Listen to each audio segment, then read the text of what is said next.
freedom of contract is the freedom of private or public individuals and groups to form contracts without government restrictions. This is opposed to government restrictions such as minimum wage, competition law, or price fixing. The freedom to contract is the underpinning of laissez-faire economics and is a cornerstone of free market libertarianism. Through freedom of contract, individuals possess general freedom to choose with whom to contract, whether to contract or not, and on which terms to contract. History. Henry James Summer Maine proposed that social structures evolve from roles derived from social status to those based on contractual freedom. A status system establishes obligations and relationships by birth, but a contract presumes that the individuals are free and equal. Modern libertarianism, such as that advanced by Robert Nozick, sees freedom of contract as the expression of the independent decisions of separate individuals pursuing their own interests under a minimal state.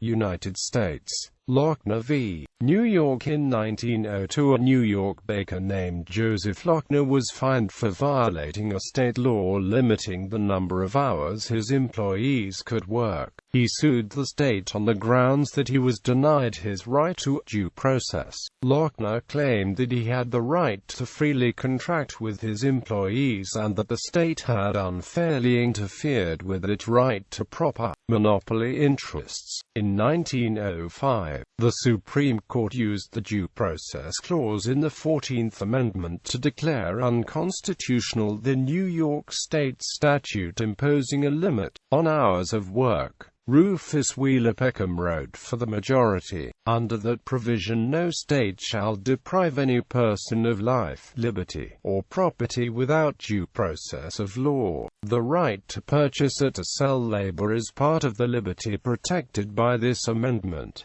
Writing in dissent, Oliver Wendell Holmes, Jr., accused the majority of basing its decision on laissez-faire ideology. He believed that it was making law based on economics rather than interpreting the Constitution. He believed that liberty of contract did not exist and that it was not intended in the Constitution. Afterward, in his Liberty of Contract, Roscoe Pound critiqued freedom of contract laws by laying out case after case in which labor rights were struck down by state and federal Supreme Courts. Pound argued the court's rulings were simply wrong from the standpoint of common law and even from that of a sane individualism. Pound further compared the situation of labor legislation in his time to common opinion of usury and that the two were of the same type. Pound lamented that the legacy of such academic and artificial judicial rulings for liberty of contract engendered a lost respect for the courts but predicted a bright future for labor legislation. The Supreme Court applied the liberty of contract doctrine sporadically over the next 3 decades but generally upheld reformist legislation as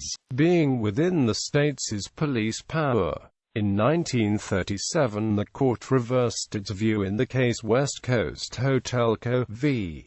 Parrish. In that case the court upheld a Washington state law setting a minimum wage.